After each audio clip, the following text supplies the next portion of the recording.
فیصل آباد میں سردی کی آمد پر خانے سے تیار کی جانے والی چک کی فروخت میں اضافہ ہو گیا ہے۔ یہ چک اپنی مثال آپ ہے جو گھروں میں پردوں کے طور پر استعمال ہونے کے ساتھ ساتھ گھر کی سجاوٹ کا بھی کام دیتی ہے اور سخت سردی میں ٹھنڈی ہواؤں کو اندر آنے سے روکنے کے ساتھ ساتھ دیدہ زیب اور دلکش بھی نظر آتی ہے۔ اس پیشے سے وابستہ افراد ایک چک کو تیار کرنے کے 70 روپے لیتے ہیں، جبکہ دکاندار حضرات 400 سے 500 میں فروخت کرتے ہیں۔ چک بنانے والی خاتون نے ذرائع ابلاغ کی نمائندے سے گفتگو کرتے ہوئے کہا، محنت کرتے سی، روٹی تو انتظار بہت سی،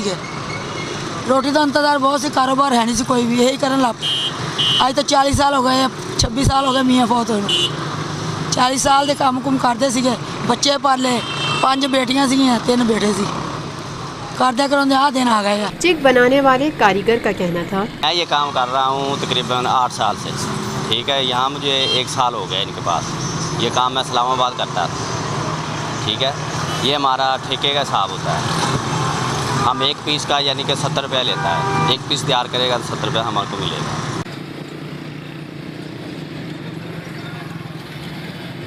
Lotus Lake Towers, a groundbreaking endeavor by Lotus Properties.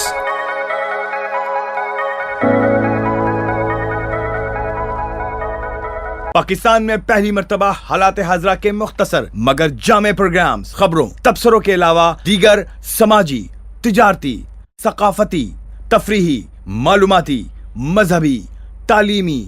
صحت اور بچوں کے پروگرامز صرف TNN TV پر۔